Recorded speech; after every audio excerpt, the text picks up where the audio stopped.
అందరికీ నమస్కారం. నా పేరు రమ. 7 అడుగుల పయనం 77వ భాగం. రచయిత కన్నమ్మ గారు. దివి అతని వ్యక్తిత్వం నచ్చుతూ అతనితో స్నేహం చేయడం మొదలుపెడుతుంది. మధు కూడా మొదట్లో తనతో ఎక్కువగా కలవకపోయినా నిజంగా అతన్ని అమ్మలా చూసుకుని, దివిని చూశాక ఆమెని అమ్మ అని అనుకునేవాడు. ఇదీ జరిగిందని మధు అంతా చెప్పి మను వైపు చూస్తాడు. మను ఒక చిన్న ఇన్సిడెంట్ మీ ఇద్దరిని ఇంత మంచి ఫ్రెండ్స్ చేసిందా అని అడుగుతుంది. మధు అవునన్నట్టు తలుపుతాడు. మను అని నార్మల్‌గా ఉన్నది కాస్త ఏదో తట్టిన దాంట్లో ఏవండీ నాకో డౌట్ అని అంటుంది. ఏంటని అడుగుతాడు మధు. మీరు 10థ్‌లో ఉన్నప్పుడు అంటే ఇంచుమించు 10 ఏళ్ల క్రితం కదా అని అంటుంది మను. మధు అవును అని అంటాడు. 10 ఏళ్ల క్రితం మిమ్మల్ని కిడ్నాప్ చేసిన వాళ్ళు యంగ్‌గా ఉంటే ఇప్పుడు వాళ్ళు ఏజ్డ్ పర్సన్స్ అన్నట్టే కదా అని అంటుంది. మధు అవును అని తనేం చెప్పాలని అనుకుంటుందో అర్థం కాక అయోమయంగా తనని చూస్తూ అంటాడు. మరి మొన్న మీరు అన్నయ్య ఇంకా బావ కలిసి చంపింది ఒక యంగ్ పర్సన్‌ని కదా! ఇతను ఎలా అని అతన్ని చూస్తూ అడుగుతుంది. అప్పుడు మమ్మల్ని కిడ్నాప్ చేసిన పర్సన్ వేరు. ఇప్పుడు మేము మొన్న చంపిన పర్సన్ వేరు అని అంటాడు మధు. మను వాట్ అని ఆశ్చర్యంగా అడుగుతుంది. అవును మను. అప్పుడు మమ్మల్ని కిడ్నాప్ చేసిన అతన్ని ఆల్రెడీ ఐపీఎస్ ఆఫీసర్ దక్ష పట్టుకుంది అని అంటాడు మధు. ఆల్రెడీ పట్టుకొని ఉంటే ఇతనెవరు అని అడుగుతుంది మను. వీడు వాడిని చూసే పుట్టుకొచ్చాడు. వాడికన్నా డేంజర్ అయ్యాడు. వీడి వల్ల ఎంతమంది లైఫ్ స్పాయిల్ అయ్యాయో తెలుసా అని అంటాడు మధు. వాడు చనిపోవడం మంచిదే అయిందిలేండి. లేకపోతే మనం అందరం ఇలా ఉండేవాళ్ళమే కాదు కదా అని అంటుంది మను. మధు హా అని అంటాడు. మను అని వెళ్ళిపోతుంటే తన చెయ్యి పట్టుకొని ఆపుతాడు మధు. ఆమె అతని దగ్గరగా జరుగుతుంది. మను ఏంటి అన్నట్టుగా కళ్ళెగరేస్తూ అతని వైపే చూస్తుంది. మీ అక్క సీమంతం చూశాక నాకు కూడా నీ సీమంతం చూడాలని ఆశగా ఉందని ఆమె చెంప మీద చిన్నగా వేలితో తడుముతూ అంటాడు. మను మధు బటన్ని చేత్తో తిప్పుతూ ఏంటి మీరే కదా ఇప్పట్లో మనకు పిల్లలొద్దన్నారు కదా! మరిప్పుడు సడన్‌గా పిల్లల మీద ఆశ పుట్టడం ఏంటి అని అంటుంది.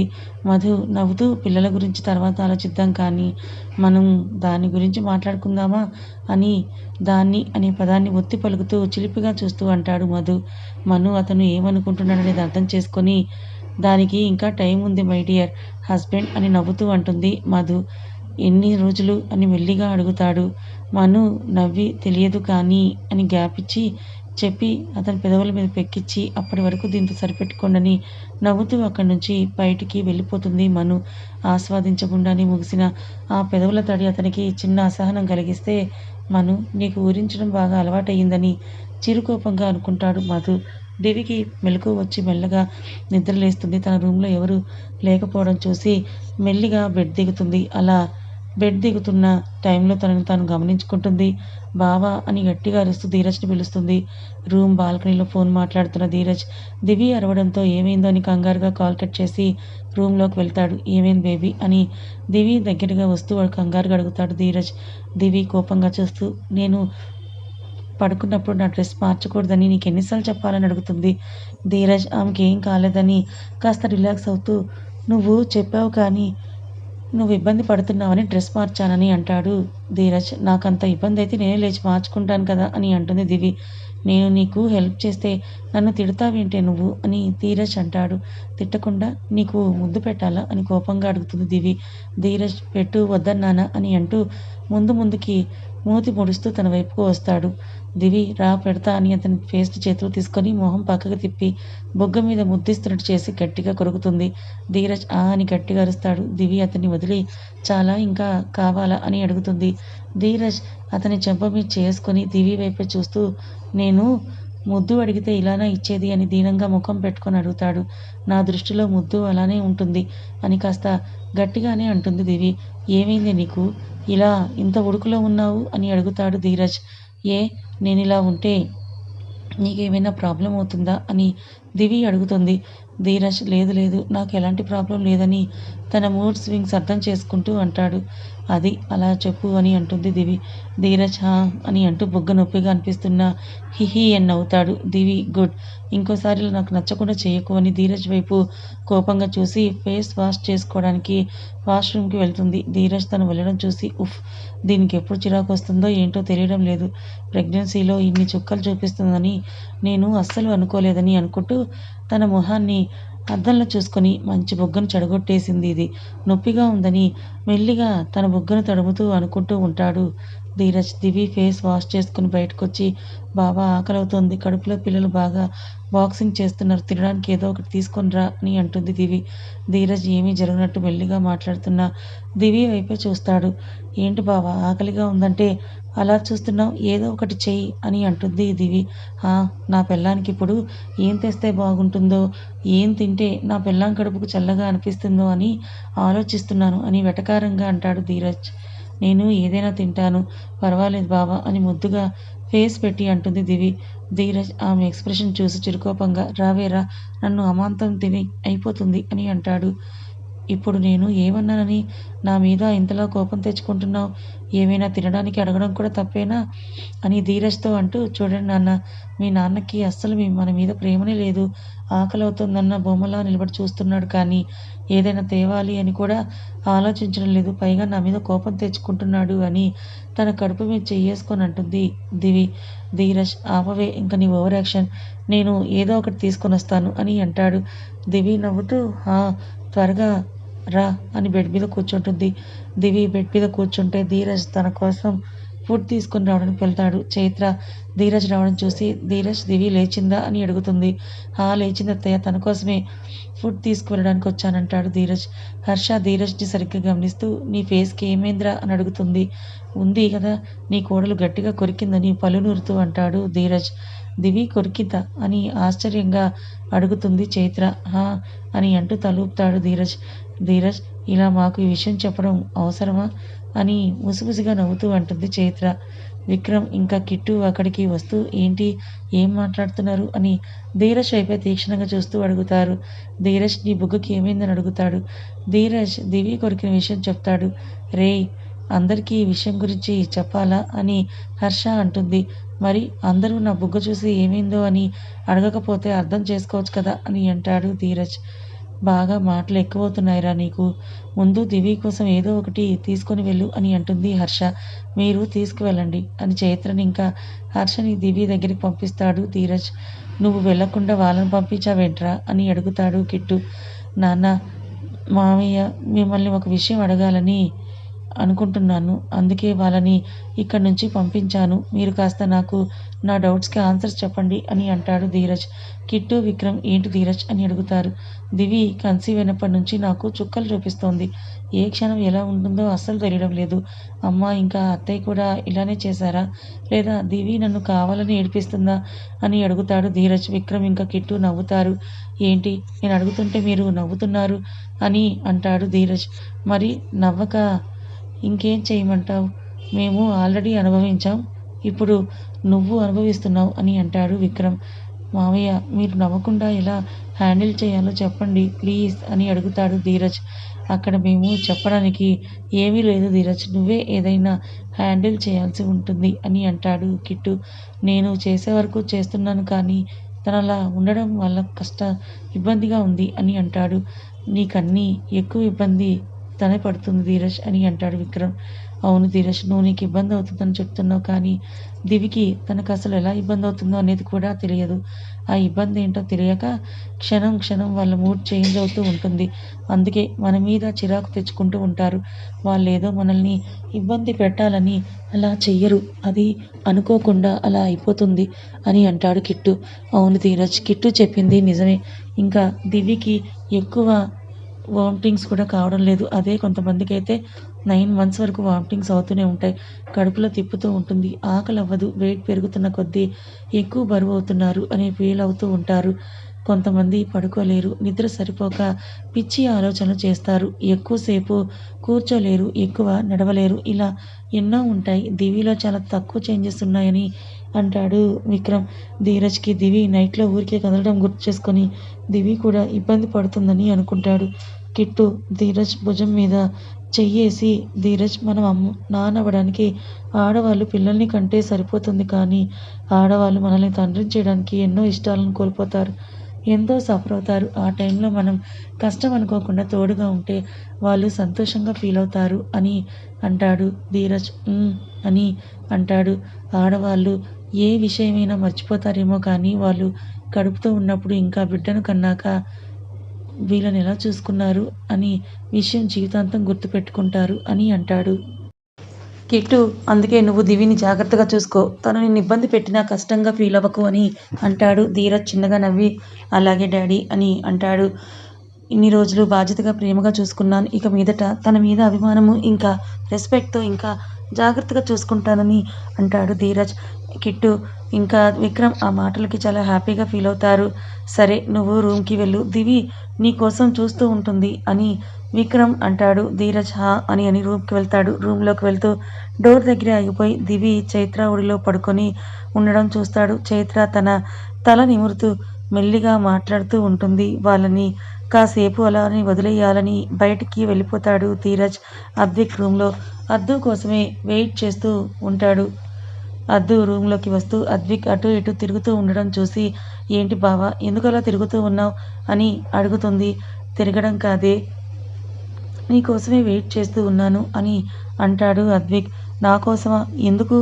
ఏమైనా పనుందా నాతో అని అడుగుతుంది అద్విక్తో అద్దు. పని అంటే పనే అనుకో అని అంటాడు అద్విక్. అద్దు అయోమయంగా చూస్తూ ఏంటో చెప్పు అని అంటుంది. అద్విక్ చుట్టూ చూస్తూ తనకి దగ్గరగా జరుగుతూ ఉంటాడు. అద్దు అతను దగ్గరగా రావడం గమనించదు. జస్ట్ అతను ఎటు చూస్తున్నాడో అనేదే చూస్తూ ఉంటుంది. అద్విక్ ఆమెకి పూర్తిగా దగ్గరగా వచ్చి అద్దు అని చిన్నగా పిలుస్తాడు. అద్దు అతని వైపే చూస్తూ ఏమైంది బావా అని అంటుంది. అద్విక్ అది అది అని అంటూ ఒక్కసారిగా అద్దుని తనకి అదుముకుంటాడు. అద్దు అతను చేసిన పనికి కళ్ళు పెద్దవి చేసి చూస్తుంది. అద్విక్ కళ్ళల్లో కనిపిస్తున్న భావం చూసి మెల్లిగా బావా అని తడబడుతూ పిలుస్తుంది. అద్విక్ ఆమె చెంపని చిన్నగా తడుముతూ నువ్విచ్చిన కిస్ అసలు మర్చిపోలేకపోతున్నాన్రా.